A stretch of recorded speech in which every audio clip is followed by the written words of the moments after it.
right, I'm gonna start. I'm really glad to be with you all, even though we can't be together in person. I'm glad so many of you can make it to this first online service for your congregation. I know for several of you, this is your first time on Zoom. Others of you might do this regularly for work, and this might be not a big deal, but I know that for some of you, this is a big deal. So just to remind you, please do keep yourself on mute. It keeps the feedback from happening and, you know, the dog barking or whatever impacting everybody. That said, there's times to interact, and you should feel free to, like, for communities, your community candles, to unclick and talk, unmute and talk. That's welcome. Please do use the chat. I actually encourage you to use the chat. It is considered kind of rude to pass notes in in-person worship, but on online worship, using the chat is encouraged. We find that increases the emotional depth of experience of connecting. And today's service is pretty simple. I know that what you probably most need is to connect and to be reassured. We know that online worship services, people have trouble with paying attention to the same length of sermon. That's not really what you're here for. So I've gone pretty simple, in part because I think that that's probably going to be what makes the most sense for you in the coming weeks. And that interaction in the chat is actually part of the depth of what you'll experience. If you can turn on your video, there are some times I'm going to ask you to look at each other just to, like, be in connection. If your video doesn't turn on, that's fine. Or if there's some way you don't want to be seen, that's up to you. Maybe you didn't, maybe you're one of the people who are still in your pajamas. And do expect some glitches. Technology just has glitches. My spouse is downstairs with a different church doing something else, so we're using both, two Zooms at once.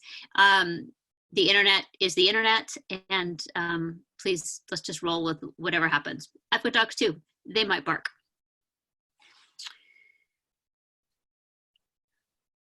If you haven't seen, there is in the upper right-hand corner of your screen, there is a speaker view and a gallery view. You might want to turn on speaker view. You might not.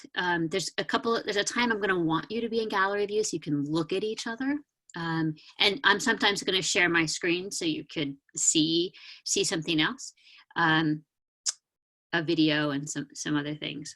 So that's an important thing for you to know. Again, for those of you on the phone, you can unmute with *6 to participate that way. And Melissa is recording this, so if you want to see the visuals later, that will be in your email and you'll be able to do that. And it looks like we're ready. So I know it's been a hard, scary week, and there might be some wonderful things about being home. And some introverts are pretty happy with that, and there's some ways that it's already hard, and we can imagine it getting hard. So I'm glad that we can be together, and I'm grateful we can connect in this way. This morning's call to worship and chalice lighting is by Gretchen Haley. I'm gonna light the chalice and then read it. You have one or near you, or in the future you want to bring your own to online worship, it can be nice to have a physical chalice or a candle with you.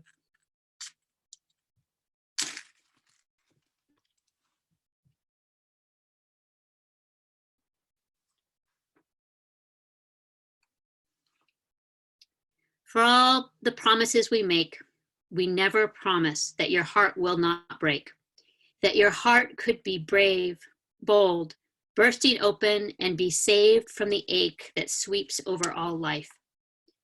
We can only hope to bolster that bravery, quiet that ache, hope to be a community that listens to your story, into being, becoming, whispering. It's not the end. Even now, the day breaks for us all. So let us gather, friends, with our restlessness, our release, our risk, grieving the pain, praising the good, giving thanks that we dare still wade into the waters of love and longing, that we keep moving and laughing, sighing and singing, holding the silence for this time. Come, let us worship together.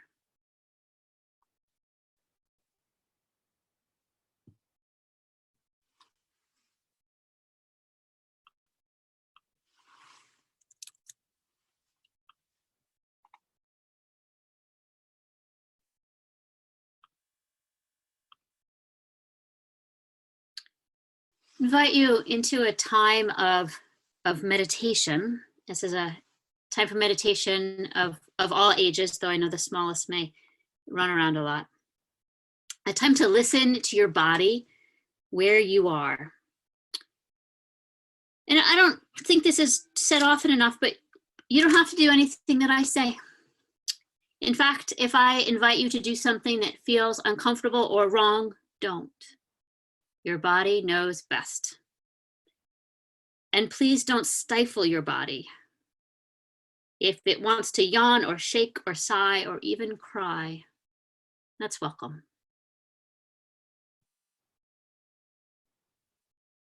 You may be carrying worries and fears, joy, love, disappointment, grief, maybe something uncomfortable. It's okay to feel that now.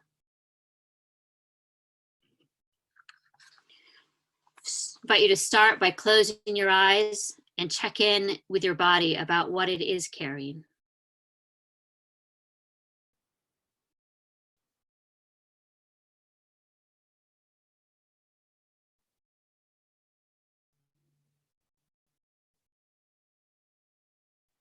And just notice how your breathing is.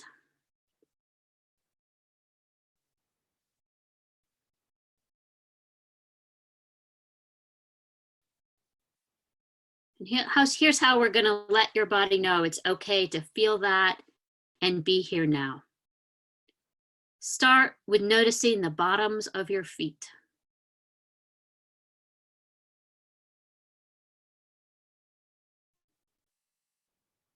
Notice your connection to where you're sitting.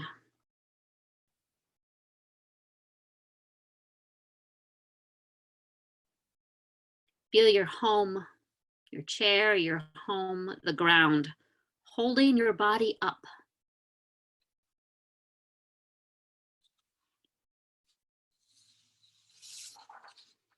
Now feel your home protecting you.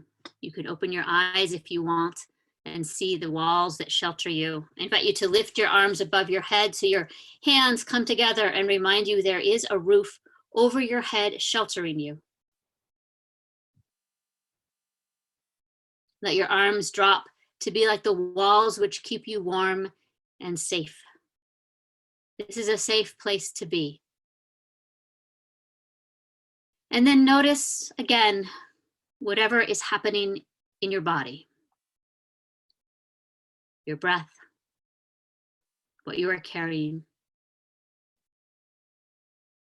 your feet on the floor, your butt in the chair, your spine holding you up. Notice something beautiful in your home, something that reminds you how beautiful life is.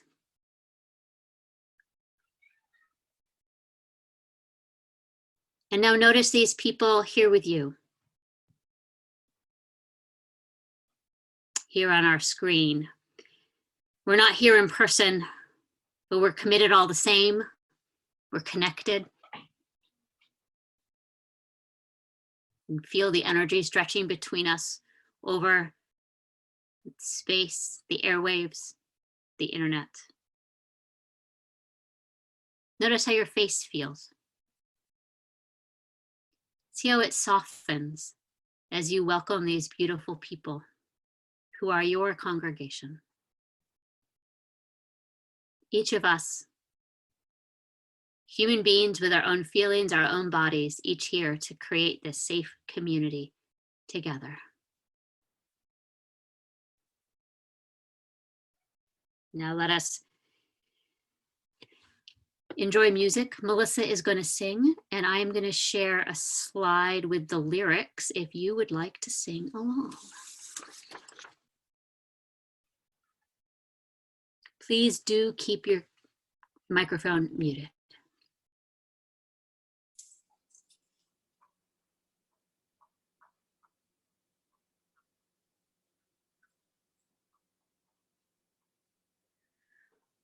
We would be one, as now we join in singing our hymn of love, to pledge ourselves anew to that high cause of greater understanding of who we are and what in us is true.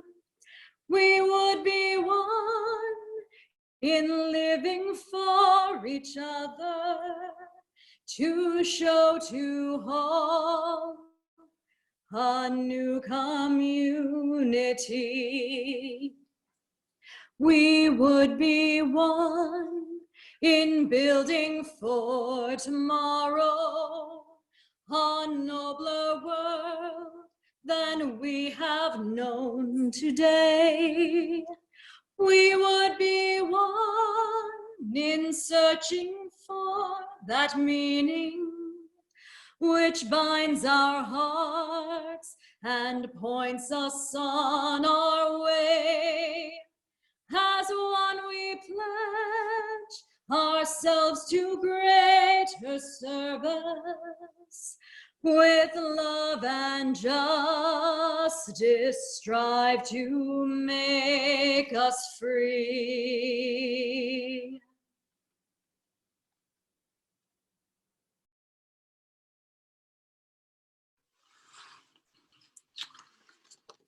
Our reading is entitled Pandemic, written by Reverend Lynn Unger. What if you thought of it as the Jews consider the Sabbath, the most sacred of times? Cease from travel.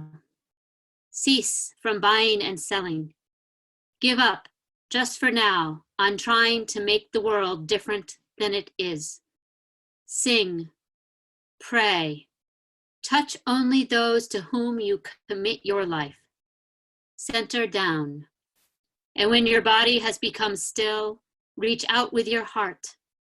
Know that we are connected in ways that are terrifying and beautiful. You could hardly deny that now. Know that our lives are in one another's hands. Surely that has become clear. Do not reach out your hands. Reach out your heart. Reach out your words.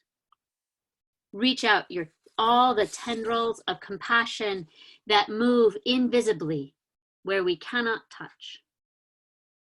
Promise this world your love, for better or for worse, in sickness and in health, so long as we all shall live.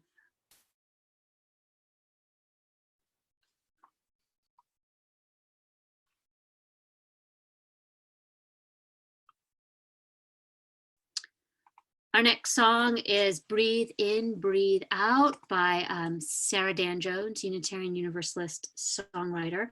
And she is going to lead us in song herself. This video is from the 2013 Unitarian Universalist General Assembly. Again, keep your mic off, but I invite you to join and sing along. And notice all the Unitarian Universalists in the congregation from General Assembly. And remember, they're all around the country too, gathering in the ways they're gathering and living through this time with us.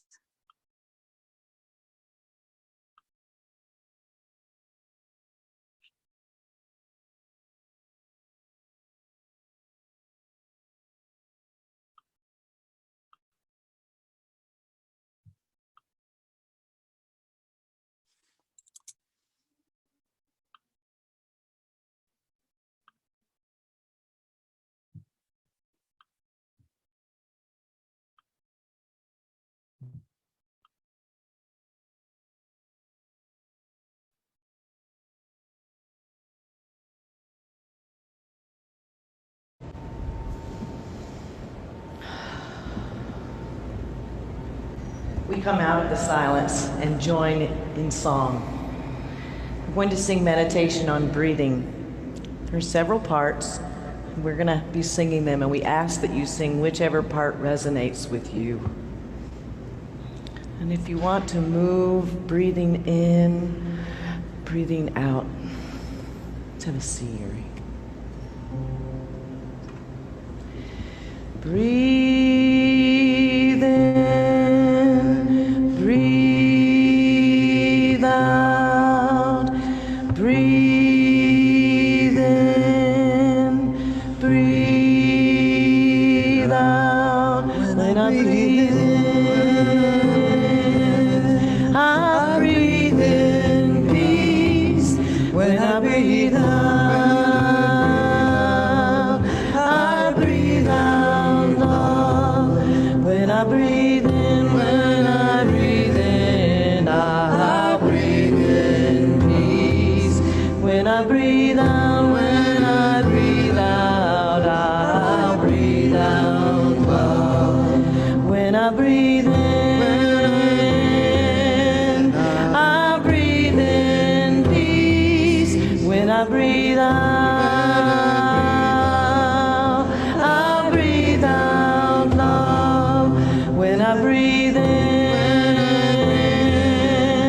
I breathe in peace. When I breathe out,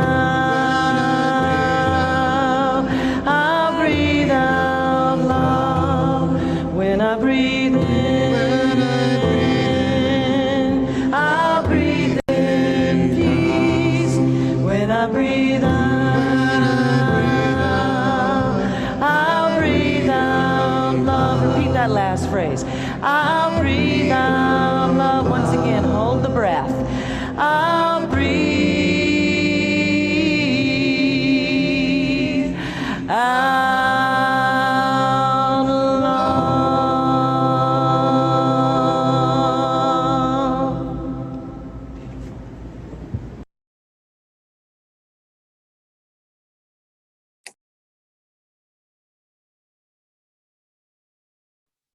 Technology, Judy. I'll give you the link. You can listen to it later. So what I most wanted to do this morning was to make space to be together. I invite you now to switch to the gallery mode if you can, so you can see each other. What I was gonna speak on in your building this Sunday was actually about how our nervous systems respond to stress and how we might better take care of ourselves as congregations and as bodies in congregations, which seems like it's really the right topic today too. So I want to also tell you why I did the meditation the way I did.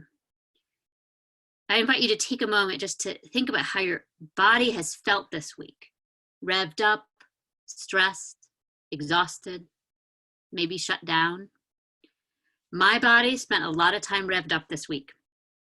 I was trying to do things to protect people. I spent the beginning part of the week trying to get material out so congregations could make good decisions. And then once those decisions started happening, I was spending time curating resources to help congregations be online.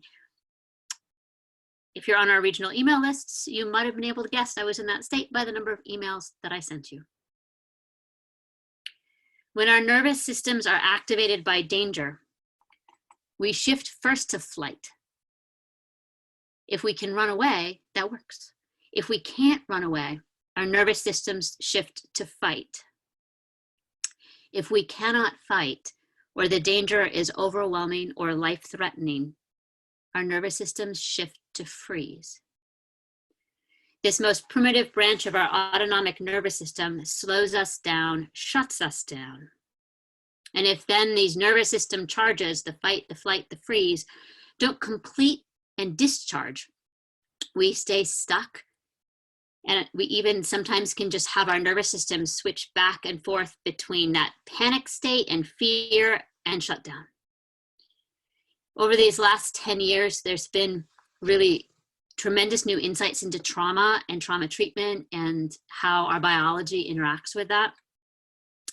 And if trauma isn't something you thought about personally or professionally, you might know very little about how this new thinking impacts you. And if it didn't have to do with you before November 2016 or before the 2018 Intergovernmental Panel on Climate Change report or before this week, I think it does now.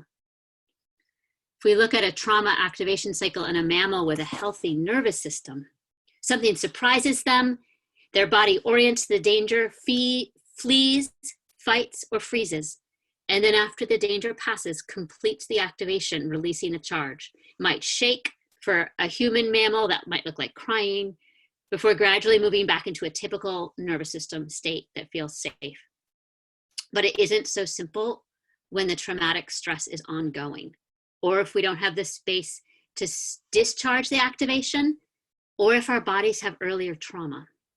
So then that fight flight energy like builds up in our systems, the shutdown energy builds up.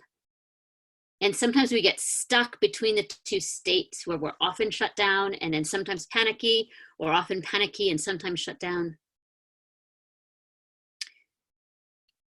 And I think this kind of ongoing traumatic stress it already was part of our lives. It was part of our politics, part of climate change, and now right now even more. So to encourage your nervous system to keep moving towards that safe space, the safe state, that discharge, I want to invite you to try out some of what we did in the meditation again. Check in with your feet. Notice your breathing. Don't change it, just notice how it is. Notice the room you're in. Find an object. Notice it.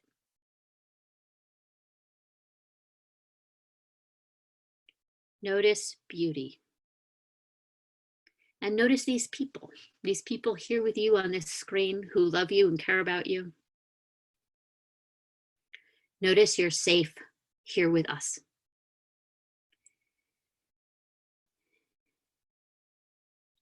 What we're doing is using our consciousness to shift between the inside world and the outside world and encouraging our bodies to notice safety in this pendulation between checking in with the charge in the body, noticing we're safe in the world, and orienting to the world. We are shifting our bodies into a state where it's easier for it to discharge some of the activation, and just a little bit at a time. And that's why the back and forth, not build up all the stress until we explode and sob for hours and then feel exhausted and then the next day feel better, but just a little bit at a time. And you might notice as you do this, your bodies find interesting ways to relax. You might sigh. I yawn. I had to write that in the script because I knew I would yawn, and then you would wonder why I was yawning, because I'm inviting your bodies to relax and discharge, and so mine is, and I'm yawning. Here I am. If there's anybody in this Zoom meeting right now who knows what polyvagal theory is, if you would just identify yourself in the chat. If not, feel free to email me later. If this is fascinating to you, I'll write what polyvagal theory is right there in the chat. If you just, well, like, whoa, I need to know more, I've got some good places for you to know more, but there may be someone in your congregation too who does. Because I think we all just need to know at least this much, this basic level, because we're carrying so much in our bodies. So much about our world, about our lives. And if you have anything in your past that feels unresolved, or your body doesn't deal with stress terribly well because of your past, it is even worse. So again, notice the people here with you. Notice your feet. Notice your breathing. Put it on. Here we are together. I was going to tell you a whole bunch more about how I think this impacts how we do church, and how I want you to center church as taking care of each other and not stress about if you don't have volunteers, and begin your meetings by taking care of each other. There's nothing really that needs to get done that's more important than taking care of each other. And so if you start your meetings by taking care of each other. That's really the most important thing for church. And I was going to talk about that for like another 10 minutes, but I'm not going to now. If you want to see my script, email me. My hope for you in the weeks ahead is you center care for each other. Remind each other to be in your bodies, to feel safe, to feel connected, so you can let go of some of that traumatizing stress. Remind each other to sleep, to eat, to drink some water, to go outside for a walk and get some fresh air. Remind each other of hope. Tell each other to let go of every unnecessary task that weighs you down. All the resources I've been creating for churches this last week, I have said simple, go simple. Find joy and creativeness in how you connect, humor in the tech glitches, fun in the being able to see each other's birds and cats and dogs. I'll be emailing you with I'll include some of the links that I've been creating because I know Reverend Aaron is out of town. And here's a couple of concrete things I just want to remind you of. If you live alone, please set up somebody who's going to check in with you every day and you check in with them. Be sure to talk about what they would need to know about you if you got sick, and maybe even have your emergency contact information. Maybe share, if you think you have a tendency to depression or anxiety, what you would need a friend to tell you if you hit that spot. Maybe you can check in, set up some small online group check-in times and other ways to connect. Look, this works, it's working. Those of you that couldn't make the technology work today, I'm pretty sure people can help you work on this so that you can join everyone in this space. If you can make time to be together on video, even not on Zoom, even if just like FaceTime or Messenger FaceTime chat with people, seeing people, bring someone to your dinner table. Play video Pictionary. Just, hi, how are you doing? I wanted to show you my crocuses. Send notes of kindness and compassion. And play. There are a zillion ways to use the phone, internet to connect, including your extended family and others in the congregation. If you don't have kids in your house, you can play with other people's kids across the internet.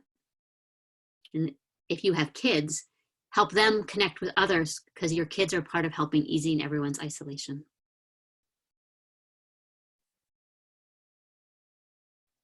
Most of all, remember love. I know you love each other. That's one of the real strengths of your congregation is your love.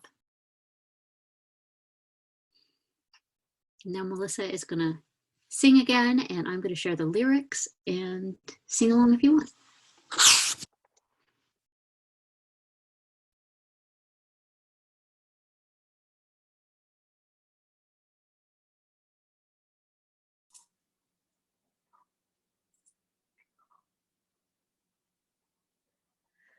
Love will guide us, peace has tried us, hope inside us will lead the way on the road from greed to giving. Love will guide us through the hard night. If you cannot sing like angels, if you cannot speak before thousands, you can give from deep within you. You can change the world with your love. Love will guide us, peace has tried us, hope inside us will lead the way on the road from greed to giving. Love will guide us through the hard night. Love will guide us through the hard night.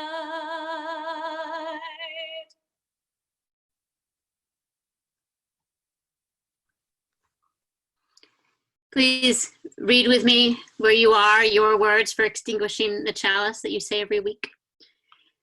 We extinguish this flame, but not the light of truth, the warmth of community, or the fire of commitment. These we carry in our hearts until we meet again.